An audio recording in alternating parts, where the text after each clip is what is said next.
This is Chris Morrow at Comic-Con at Home, and I'm at my home in San Diego in my backyard, and I am with Alice Chun, the inventor. Hello. Hi, Chris. How are you? How are you? I'm doing great in San Diego. The sun is shining. Where is your home? I'm in Manhattan on First Avenue, right between two major hospitals in New York City. My tiny apartment. How's it going over there? Are you going outside?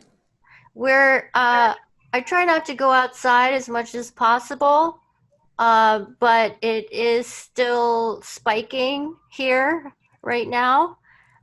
So we're all very cautious here, And trying to be. what are you doing about your groceries? You just have them delivered? Oh, yeah. We have them delivered, and sometimes I go to the corner store when we need something, but basically everything is delivered now.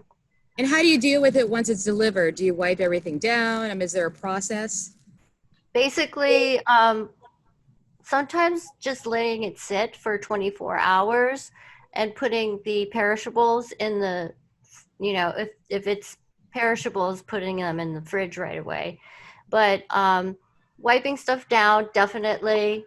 But of course, we're getting kind of lax now because it's been 6 months, so we're trying to we're trying to keep up. But it's kind of a pain to do all of that all the time. It takes up so much time. So you do what you can whenever you can. Yeah, well, I'm glad that you're staying safe, and that's good. And we met a while back when you were a professor at Parsons, and what were you doing at Parsons? You were a professor of. I was a professor of design and material technology, and I was director of the materials technology lab, where I taught about natural materials, the importance of materials from Mother Nature versus the man-made materials such as plastic or petrol-based materials. And basically, natural materials perform far more superior and are more intelligent than petrol-based materials.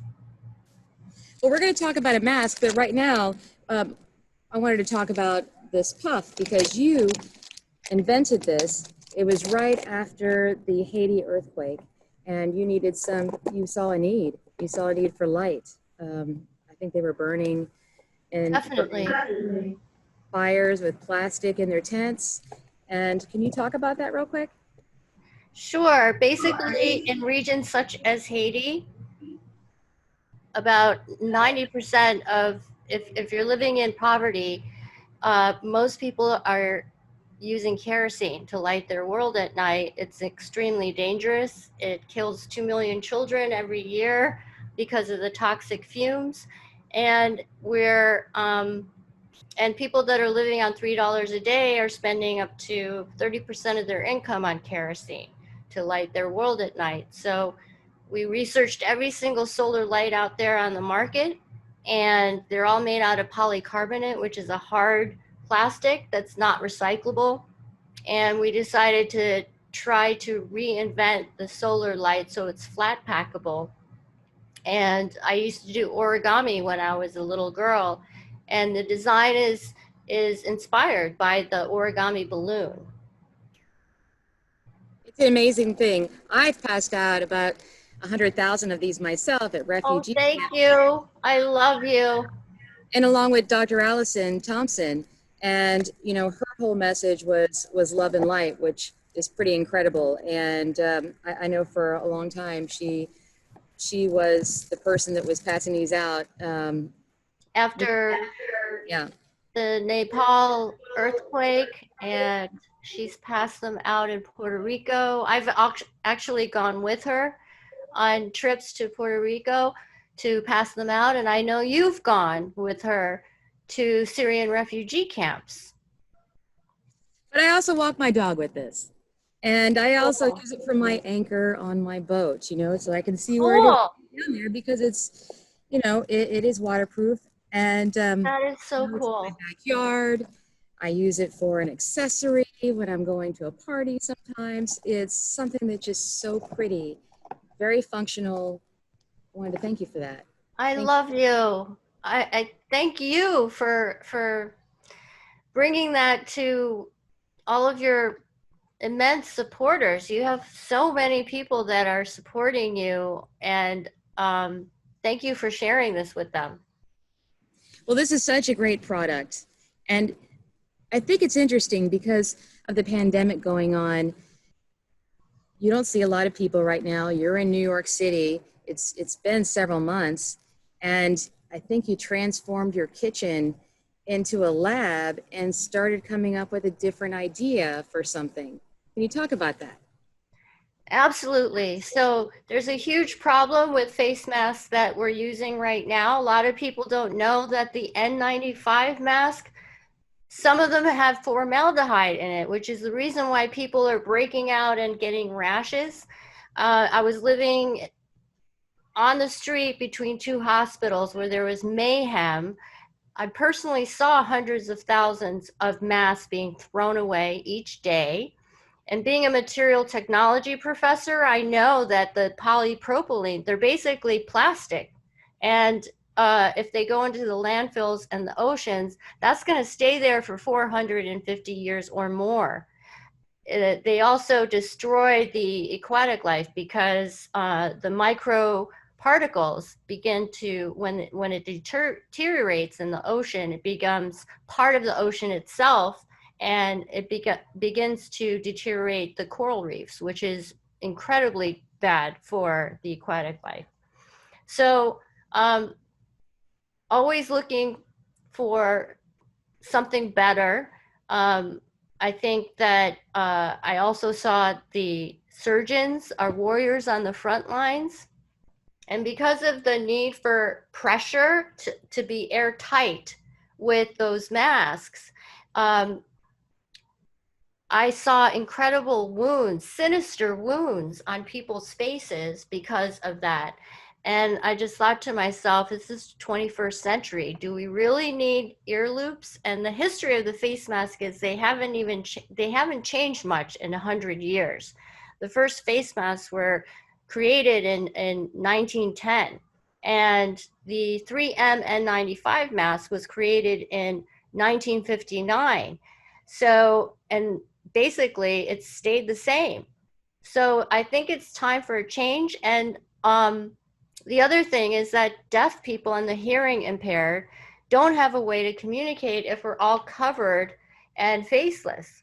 So that also became an issue for me. And so transparency is key for the future. I think we should design for the planet as well as our faces.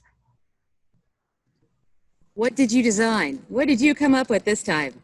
Oh, I designed a clear, transparent N95 mask that's a shield and respirator that has two. I've redesigned the filter so that instead of being here, open up the face and put the filters off to the side like this.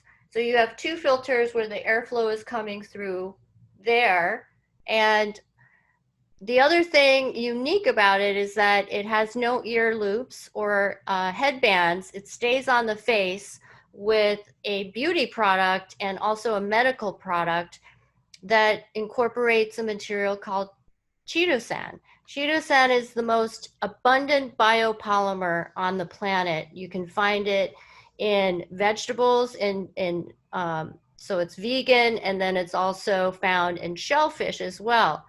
It's an incredibly intelligent material that is hyper in moisture retention. It's used in agriculture. It's used, was first used on burn victims for healing burns.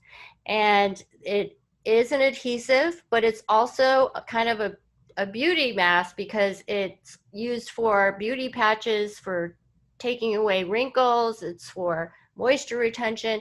It's an amazing material, and I thought I would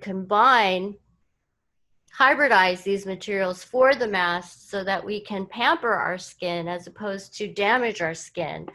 And then also the pressure from the ear loops and the sores and the face dents. I wore a face mask, an N95 mask for 10 minutes, and I had these dents on my cheeks.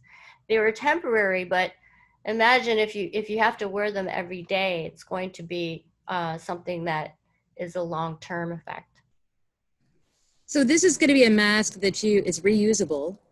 It's reusable. You can even microwave it to sanitize it. So it would be able to use it in the surgery? Well, that's another level of medical certification that it would have to go through testing. But basically, this would be for the general public, and then the next level of testing would bring it into healthcare. What's the next step for you? Right now, we're undergoing manufacturing. I am working with MIT Lincoln Lab to get the filters tested. I'm hybridizing different materials for the filter, which are all natural. Bamboo, incredibly intelligent material, incredibly strong, has more tensile strength than steel. It's moisture absorbent, naturally antibacterial. And then silk, which also has a electrostatic charge that attracts viruses, and silver, nanosilver, which can kill both positive and negative pathogens. And then carbon, which is a natural odor magnet. So we're developing this biofilter, which in preliminary tests with hybrid natural fabrics, they tested just as well as N95 masks. When's it going to be out? Is it going to be on a Kickstarter? Yes, we're going to do a Kickstarter. Thank you, Chris. August 12th, we're going to launch our Kickstarter. We're calling the mask the Light Warrior mask because the filters actually look like warrior paint on your cheeks.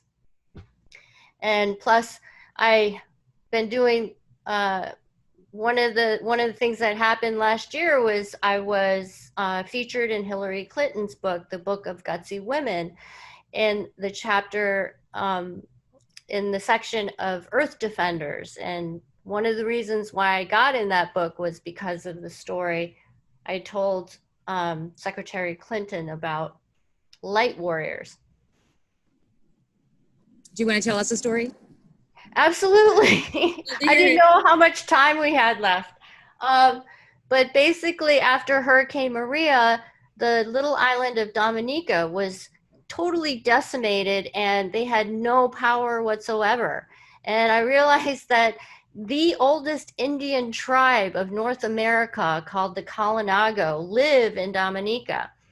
And I got on a plane and I stuffed 1,000 solar puffs in my luggage and went down there, and I visited several schools to hand out solar puffs to children in the Kalinago area because they were hit the hardest.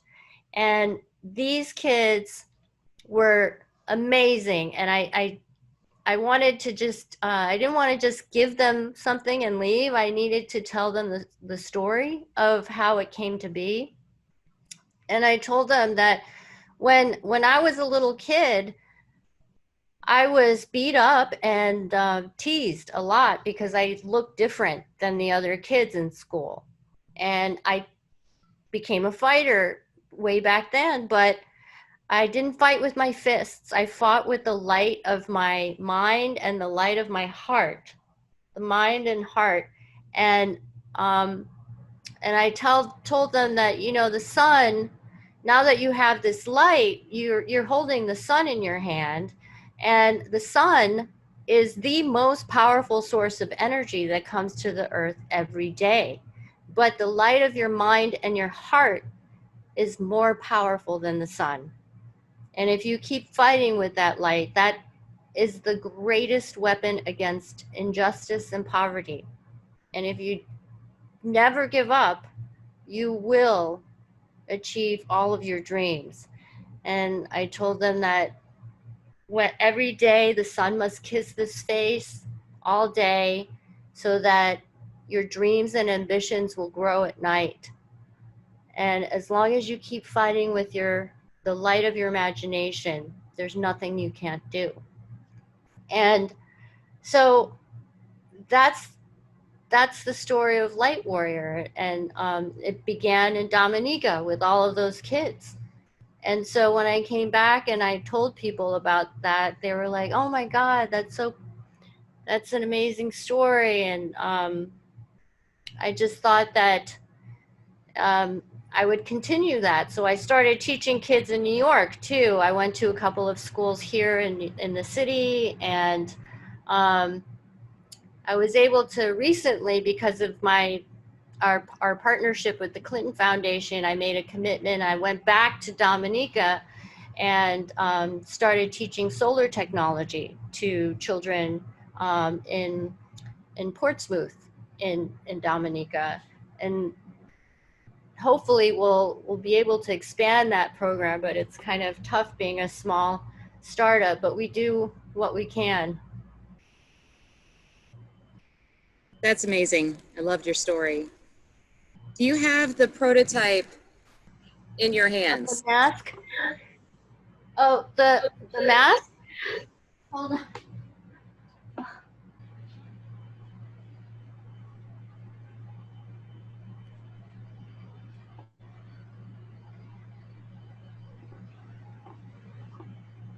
Hi. So is it going to be that thin, or is it going to be a little bit harder? It's gonna be soft. It's basically it's soft, and it stretches so that it'll fit most facial sizes, and the filters are off to the side, and then the Cheeto stand will be only on the perimeter, and there's this kind of air bubble here where the air will kind of stay there versus the cloth mask. The cloth is right up against your nose. So when you inhale, you're kind of like doing double work because you're trying to get the air through the mask. Whereas this, it already has this air chamber where the air is there. And there's also a quick release so that, like,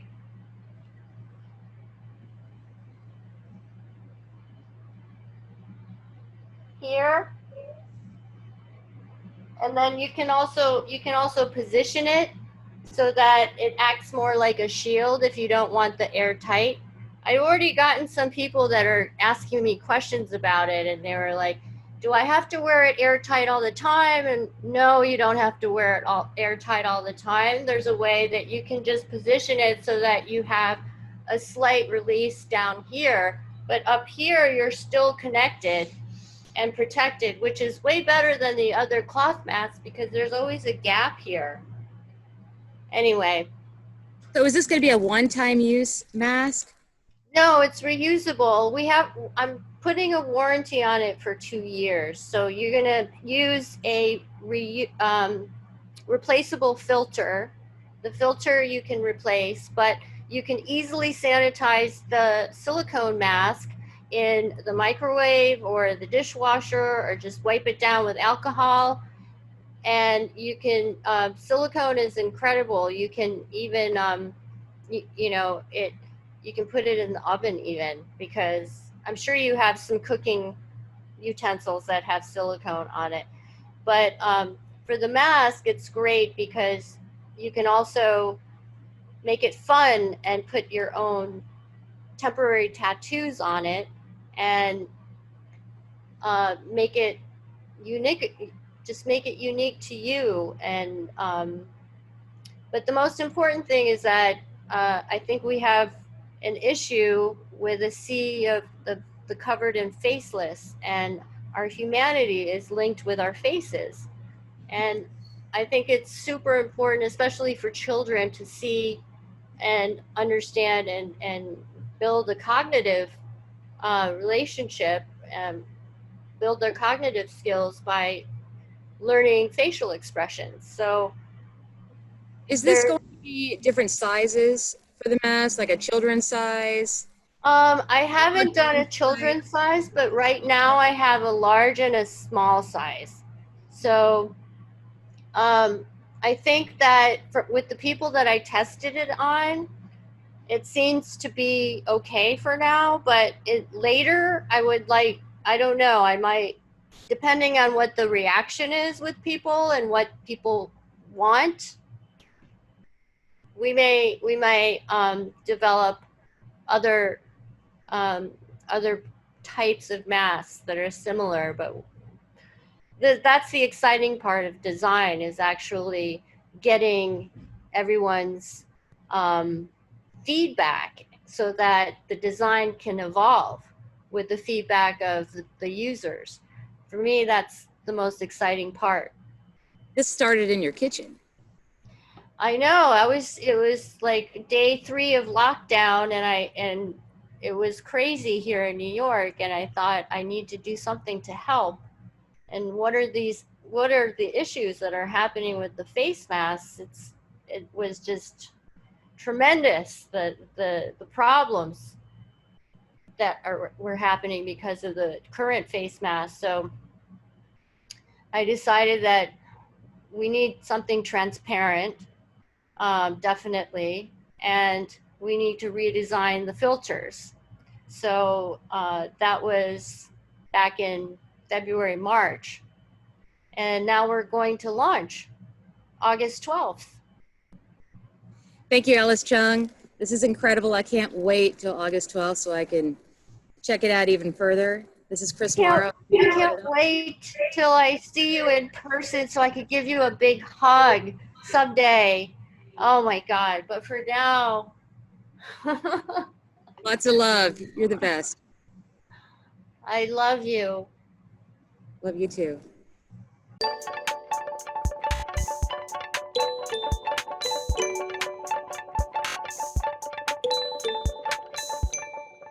San Diego